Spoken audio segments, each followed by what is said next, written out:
ఈరోజు పిల్లలు మొదలుకొని వృద్ధుల వరకు ఆశ లేనివారు అని ఎవరైనా కనబడతారని మనం ఆలోచన చేయగలిగితే ప్రతి ఒక్కరికి ఒక్కొక్క ఆశ ఉంటుంది. పిల్లల్ని అడిగామనుకోండి, ఏంటని కోరిక, ఏంటి నీ ఆశ అంటే, నాకు పెద్ద 5 స్టార్ చాక్లెట్ కావాలి అంటే వాడి ఆశ ఏంటి? వాడి జీవితంలో పెద్ద 5 స్టార్ చాక్లెట్ తింటే సరిపోతుంది. లేదంటే డైరీ మిల్క్, 100 రూపాయల డైరీ మిల్క్ కొని ఇచ్చేస్తే అమ్మయ్య నా ఆశ తీరిపోయిందని. ఇకపోతే చిన్న పిల్లల కంటే కొంతమంది పెద్ద పిల్లలు అడిగామనుకోండి, ఏంటి మీ ఆశ అని, కొంతమంది ఏమో నాకు బిర్యానీ కావాలి, అందులో లెగ్ పీస్ ఉండాలి అంటే వాళ్ళ కోరిక అన్నమాట. ఎలా ఉంటుంది? ఎలాగైనా సరే నేను బిర్యానీలో లెగ్ పీస్ కలిపి తింటే నాకు బాగుంటుంది, కానీ నాకు దొరకడం లేదు అంటే వాళ్ళ ఆశ అలా ఉంటుందన్నమాట. ఇంకొంతమంది పెద్దవాళ్ళని అడిగామనుకోండి, ఏంటి మీ ఆశ అని, కొంతమంది మా అమ్మ వాళ్ళ ఇంటికి వెళ్ళేసి రావాలని, లేదంటే స్నేహితుల దగ్గరికి వెళ్ళాలని, లేదంటే మా సొంత ఊరికి వెళ్ళి అక్కడ ఊళ్ళో ఉన్నటువంటి వారందరినీ చూసి రావాలని ఇలా ఆశపడుతుంటారు. కొంతమంది తిండి గురించి ఆశపడుతుంటారు, కొంతమంది బట్టల గురించి ఆశపడుతుంటారు, మరికొంతమంది నా జీవితంలో నాకేం అవసరం లేదండి, నా కోరిక ఒకటే ఏంటంటే ప్రభుత్వ ఉద్యోగం వస్తే చాలు, ఇక నాకు అన్నీ సమకూర్చినట్లే అంటే అన్నీ వచ్చేసినట్లే అని. అంటే ఒక్కొక్కరికి ఒక్కొక్క ఆశ అన్నమాట. ఆ ఆశ తీరిన తర్వాత అంటే దేవుడు, నేను అనుకున్నాను ఈ ఆశ అంటే నా కోరిక ఉన్నది, ఈ కోరిక తీరిపోయింది అని ఈ శరీర సంబంధం గురించే ఆలోచిస్తుంటారు. ఇకపోతే వృద్ధుల గురించి ఆలోచించామనుకోండి, ఏంటి పెద్దయ్యా దాదాపు 80 ఏళ్ళు పైబడింది, ఇంకా ఎన్ని సంవత్సరాలు జీవించాలనుకుంటున్నారు అని వారిని అడిగామనుకోండి, ఇంక నేను ఒక 10 ఏళ్ళైనా ఉండాలి, ఎందుకు, ముని మనవరాలకి పెళ్లి చూసి చనిపోవాలని అంటే వాళ్ళకి కోరిక అన్నమాట. ఏంటి నీ మనవడికి మనవరాలకి పెళ్ళి అయింది, అక్కడికి ఆగితే సరిపోదా? కాదంట, ముని మనవడు ముని మనవరాల పెళ్ళి కూడా చూడాలని కోరిక. అంటే ప్రతి ఒక్కరిలో కూడా ఒక ఆశ, ఒక కోరిక, ఆ కోరిక తీరి చనిపోవాలి, ఎలాగైనా సరే నేను మరణించే లోపు నేను ఆ కోరికను తీర్చుకోవాలి అని ఇలా ఆలోచిస్తూ ఉంటారు. ఇకపోతే ఆ రోజు ఇశ్రాయేల్ జనాంగం కూడా వాళ్ళు ఆలోచించారు. వాళ్ళకి కోరిక ఏంటంటే తినడము, త్రాగడము, గెంతులేయడం, ఆడుటకు లేయడం. అంటే వాళ్ళకి ఏంటంటే మాంసం తినాలి, మంచిగా త్రాగాలి, ఆ తర్వాత ఆడుటకు లేయాలి, లేచి గెంతులు వేయాలి. అలాంటి వారి గురించి మరలా క్రొత్త నిబంధనలో దేవుడు రాయించడం జరిగింది. ఇదిగో ఆ రోజు ఇశ్రాయేలీలు ఎలా ప్రవర్తించారో తెలుసా? వారు వేటిని ఆశించారో తెలుసా? ఈ శరీర సంబంధమైన కోరికలతో, ఈ శరీరంతో అనుభవించే ఈ ఆశలతోనే ఉండిపోయారు. ఇదిగో నేను ఇశ్రాయేల్ జనాంగం నా పిల్లలు కదా, నేను వీరిని కనాను భూభాగానికి నడిపించాలనుకున్నాను, అలా నడిచి వచ్చిన నా పిల్లలు నన్ను గుర్తెరిగి మరణించిన తర్వాత మరలా నా ఎద్దకు రావాలనుకున్నాను, కానీ వీళ్ళందరూ ఎలా మారిపోయారంటే ఇదిగో తింటున్నారు, త్రాగుతున్నారు, గెంతుతున్నారు, ఇదిగో నన్ను ఊర్చి మరిచిపోయారు అని చెబుతున్నారండి. ఇంతకీ ఆశ గల ప్రాణాలని దేవుడు నిజంగా తృప్తిపరుస్తాడా?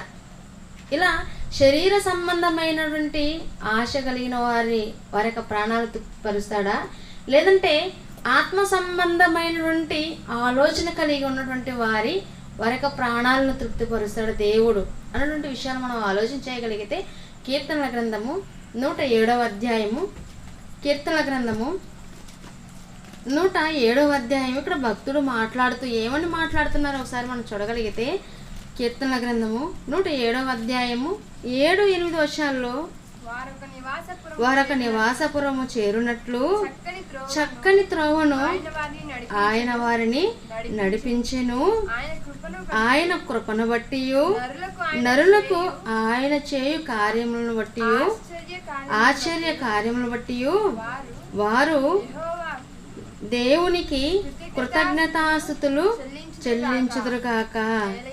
ఏలయనగా ఆశగల ప్రాణములను ఆయన తృప్తిపరుచున్నాడు. ఇదిగోండి క్రైస్తవ సమాజము ఈ మాటలు చూపించి, ఇదిగో దేవుడు ఆశ కలిగిన ప్రాణాలను ఏం చేస్తాడు? తృప్తిపరచును. ఇప్పుడు మాకు ఆశ కలిగింది. ఏంటి? బిర్యానీ కావాలనుకున్నాం. ప్రభు ఎలాగైనా సరే నేను బిర్యానీ తినాలనుకున్నాను. అలా నేను అనుకున్నాను లేదో, ఇదిగో నాకు ఆశ కలిగింది. నా ఆశ కలిగిన ప్రాణాన్ని ఏం చేశారు? ఇప్పుడు వేరే సహోదరుడు బిర్యానీ తీసుకొచ్చి పెట్టాడు. ఇదిగో నేను వాహనం కొనుక్కోవాలనుకున్నాను. ఎలాగైనా సరే ప్రభు నేను నడిచి వెళ్తున్నాను, నాకు ఎలాగైనా సరే వాహనం కావాలనుకున్నాను. అలా వాహనం కావాలని అనుకోగానే ఇదిగో నేను వాహనం కొనేలాగా చేశాను. అంటే నేను ఆశపడ్డాను కనుక నా ఆశపడినటువంటి ప్రాణాన్ని దేవుడు ఏం చేశాడు? తృప్తిపరిచాడు అని ఈ మాటలను చూపించి ఇదిగో ఆశ కలిగిన ప్రాణాలను తృప్తిపరుస్తానన్నాడు కదా. కనుక నా జీవితంలో నెరవేరింది అని వీటిని సాక్ష్యాలుగా చెబుతూ మరి అనేక మంది ఉంటుంటారు. ఇంతకీ ఇక్కడ చెబుతున్నది ఈ దేని గురించి ఒకసారి మనం ఆలోచన చేయగలిగితే, ఏలయనగా ఆశ గల ప్రాణమును ఆయన తృప్తిపరచి ఉన్నాడు, ఆకలి కొనిన వారి ప్రాణమును మేలుతో నింపి ఉన్నాడు. ఇక్కడ ఏంటి ఆ ఆశ అంటే వాక్యం పట్ల ఆశ.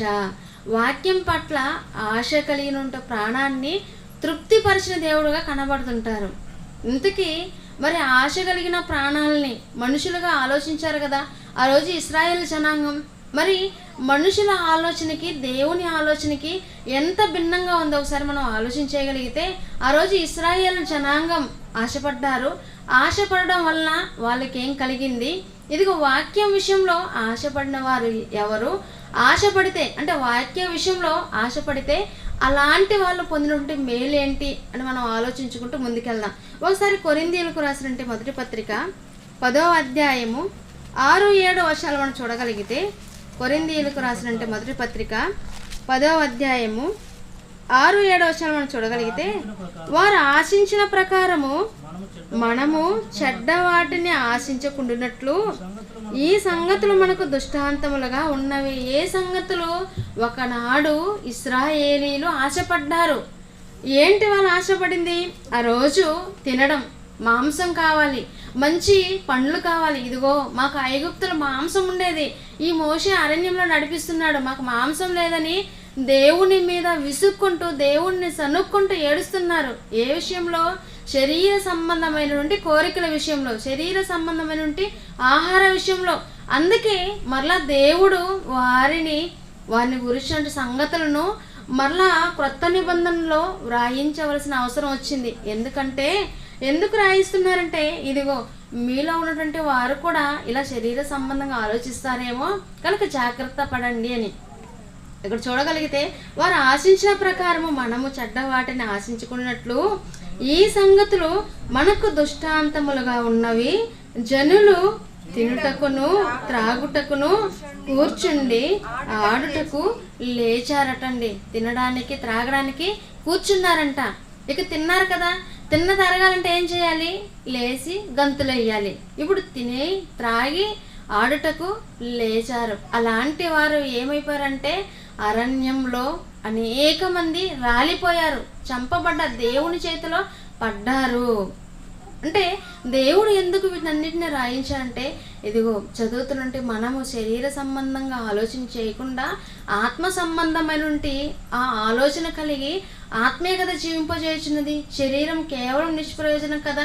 కనుక ఈ ఆత్మను బలపరుచుకుంటూ దేవునిలో మనం భక్తిగా ఉంటే మనం ఎలాంటి మేలు పొందుతామో అన్నటువంటి విషయాల్ని తెలియచేయడం కొరకే ఇదిగో ఆదివారం పూట మనం అందరం కూడుకొని దేవుని మహాజ్ఞాన సంగతులను నేర్చుకుంటున్నాం.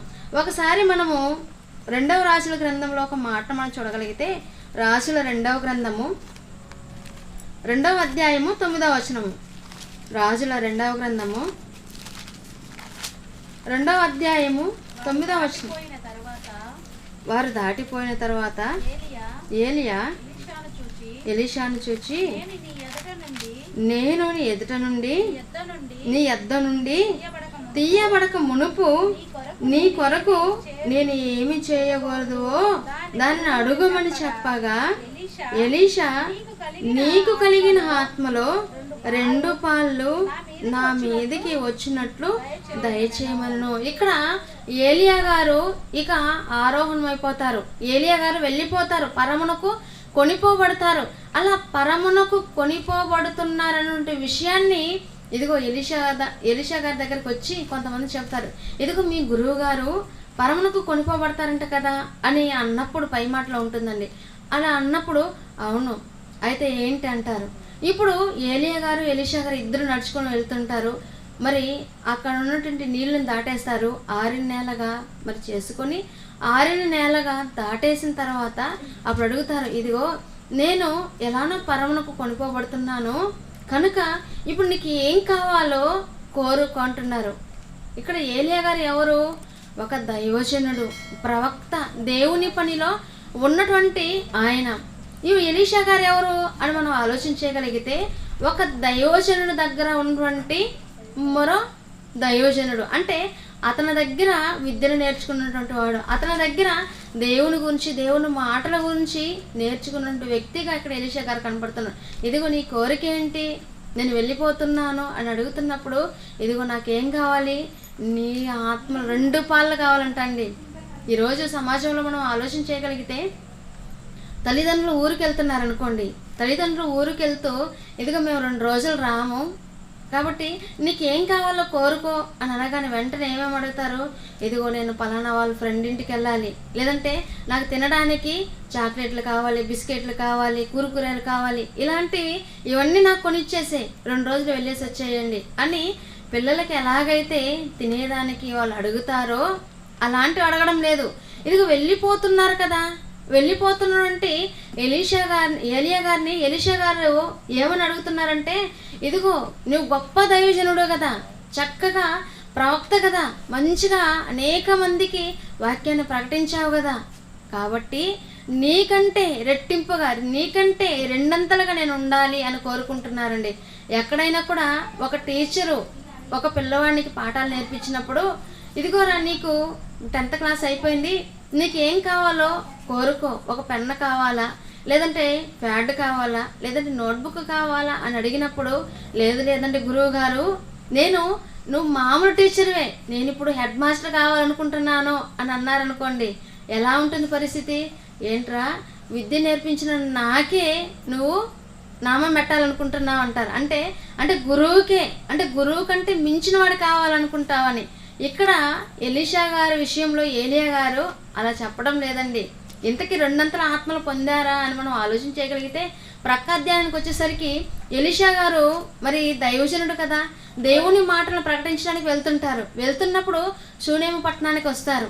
అక్కడికి వచ్చినప్పుడు అక్కడ ఒక షూనేమీరాలు మరి ఎలీషా గారిని గుర్తించడము, ఇదిగో ఇతను మంచి దైవజనుడు, పేరు పొందిన దైవజనుడు అని ఆ దైవజనుడు కొరకు ఒక ఇల్లును కట్టించాలి గోడ మీద అనుకోవడము, ఒక ఇంటిని ఒక గదిని కట్టించడము, ఆ గది నిర్మించిన తర్వాత ఆ గదిలో ఒక మంచము, ఒక బల్ల, ఒక పీట, దీపస్తంభము ఇవన్నీ ఉండేటట్లుగా ఏర్పాటు చేస్తారు. ఎందుకు?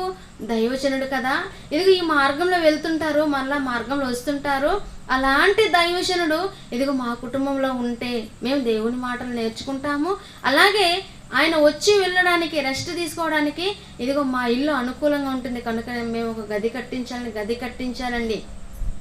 వారు ఏమన్నా మరి ఎలీషా గారు అడిగారంటే అడగలేదు, కానీ వీరేమో గది కట్టించారు.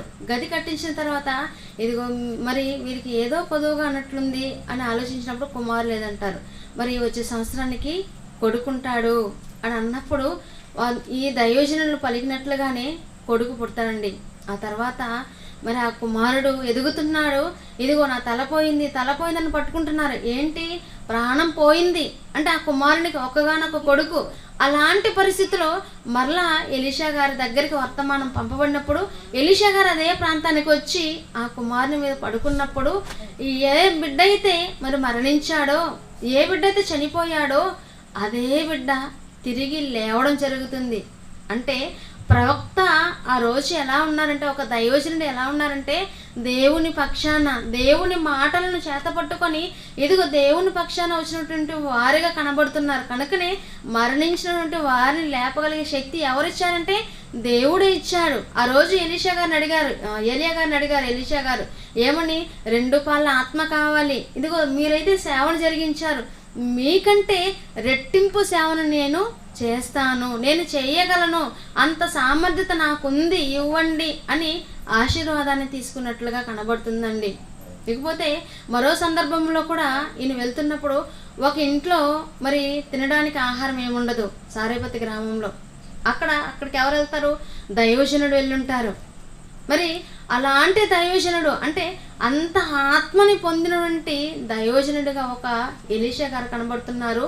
ఏలియా గారికి ఆహారం పంపించినప్పుడు ఏలియా గారు ఎలాగైతే మరి ఆహారం తిని తృప్తి పొందారో దానికంటే కూడా ఎక్కువగా ఘనత పొందినటువంటి ఒక ప్రవక్తగా ఎలీషా గారు కనబడుతున్నారండి. అంటే దేవుని విషయంలో, దేవుని పని విషయంలో, దేవుని వాక్యం విషయంలో ఇదిగో మేము ఆశపడ్డాం, ఆయన ఆశపడ్డారు. అలా ఆశపడిన ప్రాణాన్ని తృప్తిపరచాల దేవుడు. అంటే ఆశపడిన ప్రాణాన్ని తృప్తిపరచగల సమర్థత ఎవరికి ఉందంటే దేవునికి ఉంది. ఒక మాటను మనం చూడగలిగితే కీర్తనల గ్రంథంలో దావీదు గారు మరి దేవుని గురించి ఎలా ధ్యానిస్తున్నారు 63వ అధ్యాయం, కీర్తనల గ్రంథము 63వ అధ్యాయము మొదటి నుంచి మనం చూడగలిగితే, దేవా నా దేవుడవు నీవే, వేకువనే నేను నిన్ను వెదుకుదును, నీ బలమును నీ ప్రభావమును చూడవలని పరిశుద్ధ ఆలయమందు నేను ఎంతో ఆశతో నీ తట్టు కనిపెట్టి ఉన్నాను. ఇక్కడ దేవా నా దేవుడవు నీవే అని దావీదు గారు ప్రార్థిస్తున్నట్లుగా ఉందండి. దావీదు గారు ఇదిగో తండ్రి మీరే దేవా నా దేవుడవు నీవే, నీ బలాన్ని నీ ప్రభావాన్ని చూడాలని నేను ఎంతో ఆశతో ఇదిగో కనిపెట్టుచున్నానయ్యా. పరిశుద్ధాలయం అందు నేను ఎలా ఉన్నానంటే నేను ఎంతో ఆశతో నీ తట్టు కనిపెట్టి ఉన్నాను. నీళ్లు లేక ఎండి ఉన్న దేశమందు నా ప్రాణము నీ కొరకు తృష్ణగునిన్నది. నీళ్లు లేని దేశంలో ఎలాగైతే కరువుతో ఉంటూ అలాంటి ప్రాంతంలో నీళ్ళు ఇస్తే ఎంత దప్పికను తీర్చుకుంటారో అలాగా నేను దాహంతో, ఏ దాహంతో దేవుని గురించి మాటలు, దేవుడు అంటే ఆనందము, దేవుని కార్యక్రమాలు అంటే ఇష్టము, దేవుని పని అంటే ఎంతో మక్కువ చూపినట్టు వ్యక్తిగా దావీదు గారు కనపడుతున్నారు. ఎంత దాహం అంటే ఇదిగో నీళ్లు లేక ఎండి ఉన్న దేశమందు నా ప్రాణము నీ కొరకు తృష్ణగొనుచున్నది, నీ మీద ఆశ చేత నిన్ను చూడవల్లని నా శరీరము కృషించుచున్నది. ఇదిగో నేను నిన్ను చూడాలని ఎప్పుడు చూస్తారు దేవుణ్ణి? మరణించిన తర్వాతే కదా మరో లోకానికి మనం వెళ్ళేది. ఆ లోకానికి వెళ్ళినప్పుడే కదా దేవుణ్ణి మనం చూడగలం. కనుక ఇదిగో ఎప్పుడెప్పుడు నేను ఇక్కడి నుంచి మీరున్న లోకానికి రాగలను అని నేను ఆశపడుతున్నాను. మిమ్మల్ని చేరాలని, మీ దగ్గరికి రావాలని, మిమ్మల్ని చూడాలని నేను ఆశపడుతున్నానని దావీదు గారు చెప్తున్నారండి. ఇదిగో నీ కృప జీవము కంటే ఉత్తమము, నా పెదవులు నిన్ను స్తుతించును. నా మంచము మీద నిన్ను జ్ఞాపకం చేసుకొని రాత్రి జాములందు నిన్ను ధ్యానించినప్పుడు, మంచం మీద అంటండి, మంచం మీద ఎవరైనా మరి దేవుని గురించి ఆలోచన చేసినట్లుగా ఉందా? మంచం మీదకి వెళ్ళి పడుకోవడం, లేదంటే సెల్లు చూడడం, లేదంటే ఏదో కొన్ని క్యామెరాలు చూడడం, లేదంటే ఎవరితోనో ఫోన్ మాట్లాడడం, ఇక గురకబెట్టి నిద్రపోవడం. ఇక్కడ దావీదు గారు ఏం చెప్తున్నారు? ఇదిగో మంచము మీద నేను నిన్ను జ్ఞాపకం చేసుకొని, మంచం మీద కూడా దేవుని జ్ఞాపకం చేసుకుంటున్నారంట. అలా జ్ఞాపకం చేసుకొని రాత్రి జాములందు నిన్ను ధ్యానించినప్పుడు, రాత్రి జాముల్లో ఆయన ధ్యానిస్తున్నారంట, దేవుణ్ణి ధ్యానిస్తున్నారు. అలా ధ్యానిస్తున్నప్పుడు ఆయన ప్రాణం ఎలా ఉందో ఒకసారి మనం ఆలోచించగలిగితే, క్రొవ్వు మెదడు నాకు దొరికినట్లుగా నా ప్రాణము తృప్తి పొందుచున్నది. ఆశపడ్డారు దేవుని చూడాలని, దేవుని దగ్గరికి చేరాలని, దేవుని గురించి అలా పిచ్చితో ఆలోచించినప్పుడు ఇదిగో అతనికి ఎలా ఉందంటే క్రొవ్వు మెదడు దొరికినట్లుగా అంటండి. చాలా మందికి చికెన్ అనుకోండి, చికెన్లో మంచి ముక్కలను ఎవరు ఇష్టపడరు? దేన్ని ఇష్టపడతారు? కొవ్వు ఉండే ఆ ముక్కని ఇష్టపడ్డారు. అంటే ఇదిగో ఆ స్కిన్లో కొవ్వు ఎక్కువగా ఉంటుంది కాబట్టి అదే కావాలంటుంది, అంటే టేస్ట్ బాగుంటుందనేసి. ఇక్కడ మరి దావీదు గారు దేవుని గురించి ఆయన ఎలా మరి మాట్లాడుతున్నారు, దేవుని గురించి ఆయన ఎలా ఆయన నోటితో మరి స్తుతి చెల్లిస్తున్నారు, ఎంత గొప్పగా చూపిస్తున్నారంటే ఇదిగో క్రొవ్వు మెదడు ఎలాగైతే ఉంటుందో ఆ విధంగా ఉందయ్యా. అలా ఉంది నాకు, క్రొవ్వు మెదడు నాకు దొరికినట్లుగా నా ప్రాణము తృప్తి పొందుచున్నది. ఉత్సహించి పెదవులతో నా నోరు నిన్ను గూర్చి గానము చేయుచున్నది. కాగా నా జీవిత కాలమంతయు నేను నిన్ను ఇలాగూ స్తుతించుదను. ఆ జీవిత కాలం అంతా నేను నిన్ను స్తుతిస్తాను. ఈరోజు అనేక మంది పాటలు పాడుతుంటారు. ఏమని? దేవా నా దేవుడవు నీవే, వేకువనే నిన్ను వెదకెదను, నీ బలమును నీ ప్రభావమును చూడవాలని నేను ఎంతో ఆశతో కనిపెట్టుచున్నాను అని. ఎప్పుడు పాడతారు? ఆదివారం చర్చిలో గంటసేపు కూర్చున్నప్పుడు, ఇదిగో దేవా నా దేవుడు నీవే, వేకు నిన్ను వెదకెదను అని చెప్పి పాట పాడేసి వచ్చిన తర్వాత, ఇదిగో నా బలాన్ని, మరి మీ బలాన్ని, దేవుని బలాన్ని చూడాలని నేను ఈ శరీరంతో కష్టించి పనిచేస్తున్నాను కదా, ఈ కష్టాజితం నుంచి నీ కొరకు ఖర్చు పెడతాను అని ఎక్కడైనా ముందుకు వచ్చిన ఉన్నారండి? లేదు. మన దగ్గర మరి తమ్ముళ్ళు యవ్వనంలో ఉన్నప్పటికీ వృద్ధులు కొంతమంది, ఇదిగో వాళ్ళు ఏం చేస్తున్నారు? ఇదిగో దేవా నా దేవుడు నీవే, నీ పనులలో ఇదిగో మేము ముందుండాలి, మీ కార్యక్రమాల్లో మేమే ఉండాలి అని దేవుని గురించి ఆలోచించి దేవుని కార్యక్రమాలకు ముందుకు వస్తున్నారండి. ముందుకు వస్తున్న వాళ్ళు యవ్వనులు ఉన్నారు, పిల్లలు ఉన్నారు, వృద్ధులు ఉన్నారు. ఎందుకంటే ఇదిగో ఒకనాడు దావీదు గారు, ఆయనకి దేవుని మాటలు దొరికినప్పుడు, దేవుని గురించి ఆలోచించినప్పుడు ఎలాగైతే క్రొవ్వు మెదడు దొరికినట్లుగా ఉందో, ఆయన ప్రాణము అలా తృప్తి పొందిందో, అలాంటి తృప్తి ఇదిగో దేవుని మాటలు వింటున్నప్పుడు, దేవుని మాటలు మేము నేర్చుకుంటున్నప్పుడు అలా ఉన్నాము మేము అని ఎంతో ఉత్సాహంతో దేవుని కార్యక్రమంలో ముందుకు కొనసాగుతున్నటువంటి తమ్ముళ్ళు ఉన్నారండి, మన మధ్యలోనే ఉన్నారు. ఎందుకు చెప్పవలసిన అవసరం వచ్చిందంటే, ఇదిగో దేవుని పట్ల ఆసక్తి, ఏదో ఒక ఆశ. ఏంటి ఆ ఆశ అంటే, ఇదిగో నేను ఎలాగైనా సరే నేను ఈ ప్రాంతంలో ఉన్నంత వరకు దేవుని పనిని నేను చెయ్యాలి, దేవుని గురించి మాటలు నలుగురికి నేను వినిపించాలి, దేవుని కొరకే నా జీవితాన్ని సమర్పించుకోవాలి, ఎవరు చేయలేని విధంగా గొప్పగా నేనే మరి కష్టపడాలి, నేనే దేవుని మాటలు వినిపింపచేయాలి అనంటే ఆలోచన అండి. అంతేకాని ఇదిగో ఏదో ఆశించి ఎవరు కూడా చేయడం లేదు. కనుక ఇక్కడ భక్తులు మాట్లాడుతూ దేవుని గురించి అంటే ఆశ ఎలా ఉందంటే అంత గొప్పగా ఉంది, అంటే దేవుడంటే అంత పిచ్చిగా ఉంది. కనుకనే ఇదిగో నా జీవితకాలం అంతా నేను నీ గురించి ఆలోచిస్తాను, నా జీవితకాలం అంతా ఇదిగో నేను నిన్ను స్తుతిస్తాను, నేను నిన్ను మర్చిపోను, ఇదిగో దేవా నువ్వెన్నో కార్యాలు చేశావు అని భక్తుడు మాట్లాడుతున్నట్లుగా మనకి ఈ సందర్భంలో కనబడుతుందండి. ఒకసారి మత్తయి సువార్తలో ఒక మాటను మనం చూడగలిగితే, మత్తయి సువార్త 5వ అధ్యాయము 6వ వచనాన్ని మనం చూడగలిగితే, నీతి కొరకు ఆకలి దప్పులు ఉన్నవారు ధన్యులు, వారు తృప్తి పరచబడదురు. ఇదిగో నీతి కొరకు దేవుని మాటలు ప్రకటించే విషయంలో, అందుకే కదండి ఆయన నీతిని, ఆయన రాజ్యాన్ని వెతకండి. మొదట దేవుని నీతిని, దేవుని రాజ్యాన్ని వెతకమన్నాడు కదా. ఆ నీతి కొరకు ఆకలి దప్పులు గలవారు ధన్యులు. ఇదిగో నీతిని ప్రకటించే విషయంలో, సువార్తను ప్రకటించే విషయంలో, దేవుని మాటలు వినిపించే విషయంలో ఇదిగో ఆకలి దప్పులు కలిగి ఉంటే ఎలా ఉంటారంట? ధన్యులుగా ఉంటారు. మీరు ఏం చేయబడతారు? తృప్తిపరచబడదురు. ఇదిగో మీరు అలాంటి దాహం కలిగి ఉన్నారా? అయితే మీరు ఆశపడింది, మీరు దేవుని పనిలో మీరు ఏదైతే ఆశపడ్డారో ఆ పని విషయంలో మీరు తృప్తిపరచబడతారు, మీ కోరిక సఫలమవుతుంది అని దేవుడు చెబుతున్నారండి. ఒకసారి పౌలు గారు కూడా ఆలోచించారు. పౌలు గారు ఎన్నో ప్రయాణాలు చేశారు, సువార్త విషయమై ఎంతగానో కష్టపడ్డారు, ఎంతగానో మరి ఆయన దేవుడు అంటే అంత పిచ్చిగా ఆలోచించారు కదా. ఆయన ఎలా ఉన్నారు చివరి స్థితికి వచ్చేసరికి మనం ఆలోచించగలిగితే, పౌలు గారి గురించి మనం ఆలోచించగలిగితే, ఫిలిప్పీలకు రాసిన పత్రిక 1వ అధ్యాయము 25వ వచనంలో ఒక మాటను మనం చూడగలిగితే, ఫిలిప్పీ పత్రిక 1వ అధ్యాయము మరియు ఇట్టి నమ్మకము కలిగి నేను మరలా మీతో కలుసుకొనున్నట్టు చేత నన్ను గూర్చి క్రీస్తు యేసునందు మీకున్న అతిశయము అధికమగునట్లు మీరు విశ్వాసమందు అభివృద్ధియు ఆనందమును పొందు నిమిత్తము నేను జీవించి మీ అందరితో కూడా కలిసి ఉందని నాకు తెలియను. పౌలు గారు మాట్లాడుతూ ఫిలిప్పీ సంఘానికి పత్రిక రాస్తూ, ఇదిగో నేను శరీరమందు నిలిచి ఉండుట మిమ్మును బట్టి మరీ అవసరమైందని పైన చెబుతూ, మరి ఇట్టి నమ్మకం కలిగి నేను మరలా మీతో కలిసి ఉండుట చేత నన్ను గూర్చి క్రీస్తు యేసునందు మీకున్నటువంటి అతిశయము అధికమగునట్లు. ఎందుకంటే పౌలు గారు ఎన్నో ప్రాంతాలకు వెళ్ళి సువార్తను తెలియపరిచారు, అన్ని జనుల మధ్యన సువార్తను ప్రకటించారు.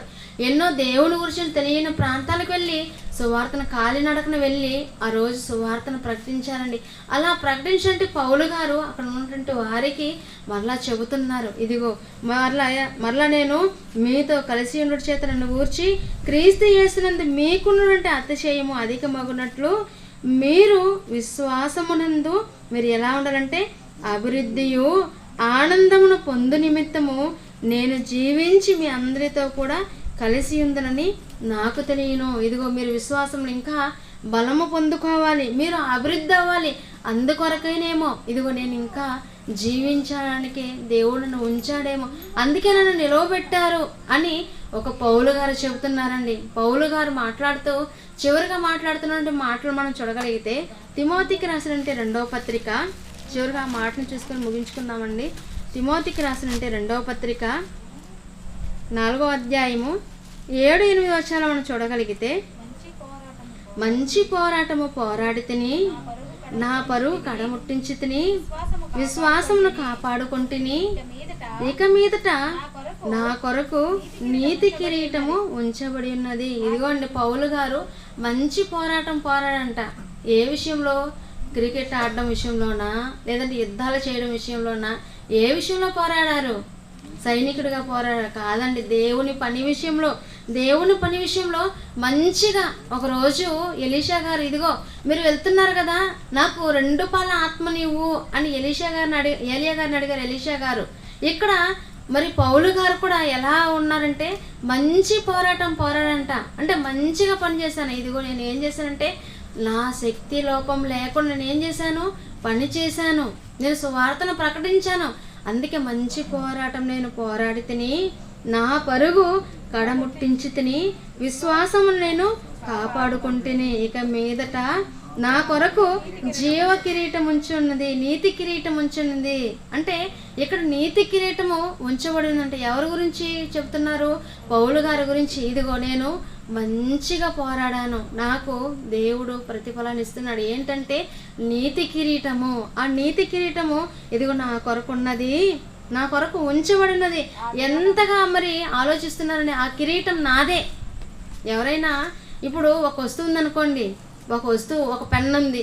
ఒక పెన్ను ఉన్నప్పుడు 2 పిల్లలు ఉన్నారనుకోండి, ఎవరికి ఈ పెన్ను అని, ఇది పెన్ను నాకే, ఈ పెన్ను నాకే అనుకుంటారు. కానీ తల్లిదండ్రులుగా ఉన్నటువంటి వారు అది ఎవరికి ఇవ్వాలని ఫిక్స్ చేసి తెచ్చుంటారు. కానీ ఇక్కడ వాళ్ళకి ఎవరికి ఇవ్వాలనుకున్నారో వాళ్ళకి తెలియదు. కానీ ఆ ఉన్నటువంటి పెన్ను ఇది నాదని పోట్లాడుకుంటుంటారు. కానీ ఇక్కడ పౌలు గారు ఇదిగో ఆ నీతి కిరీటం ఉందే, అది ఎవరికో తెలుసా? అది నాదే, ఇదిగో నా కొరకే ఉంచబడి ఉన్నది.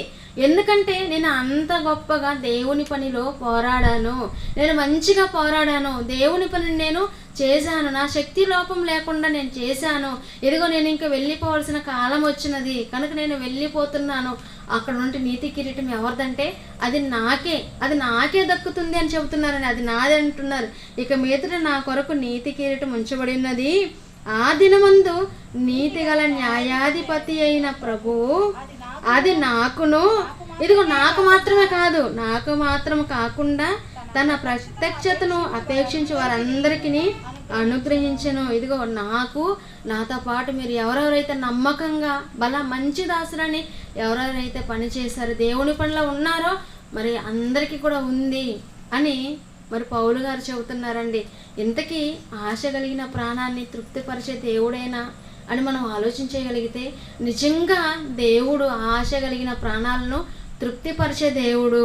ఎందుకంటే దేవుని మాటలను వినిపించాలని మనం ఆశ కలిగి ఒక ప్రాంతానికి వెళ్ళి దేవుని మాటలు విందు రండి అని వెళ్ళామనుకోండి, వారు ఒకసారి చెప్పినారా లేదు, 2 సార్లు చెప్పినారా, వాళ్ళు పిలుస్తూనే ఉన్నాం రాలేదు అని ఒకవేళ బాధపడచ్చు. మనం పదే వాళ్ళ దగ్గరికి వెళ్ళడం వల్ల, వాళ్ళు చెప్పడం వల్ల వారికి ఏదో ఒక రోజు ఇదిగో దేవుని మాటలను వినడానికి ఇంతగా పిలుస్తున్నారు కదా, మనం వెళ్ళాలి, మనం నేర్చుకోవాలి, మనము ఇతరులకి చెప్పాలి అని వారు ముందుకొచ్చినప్పుడు వీరు ఎంతగా ఆశపడ్డారో అలాంటి ఆ ప్రాణం అప్పుడు ఏమవుతుంది, వాళ్ళు వచ్చి దేవుని మాటలు కూర్చొని విన్నప్పుడు తృప్తిపరచబడతారు.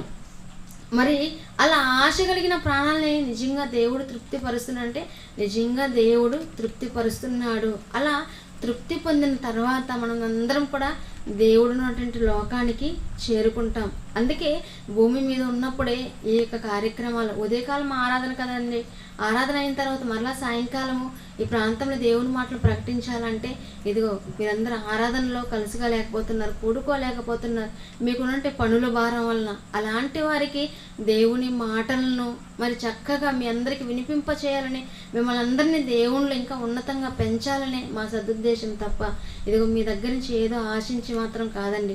కాబట్టి మీరు వచ్చి దేవుని గురించి మాటలు నేర్చుకొని దేవుడు ఉన్నటువంటి లోకానికి మీతో పాటు కొందరినైనా దేవుడుంటే ఆ మహాలోకానికి నడిపించాలని కోరుకుంటూ ఇదిగో మన అందరము ఆశ కలిగి దేవుని వాక్యం పట్ల ఆశ కలిగి దేవుని మాటల పట్ల ఆశ కలిగి మనం అందరం దేవుని దగ్గరికి వస్తే మన ప్రాణాలను ఆయన మాత్రమే తృప్తిపరచగలడు. కనుక మనమందరం కూడా భూమి మీద ఉన్నప్పుడు దేవుని కొరకు ఆలోచిస్తూ దేవుడు వంటి లోకానికి మనం అందరం చేరుకోవాలని కోరుకుంటూ ఈ నా మాటలు ముగిస్తున్నాను. అందరికీ నా వందనాలు.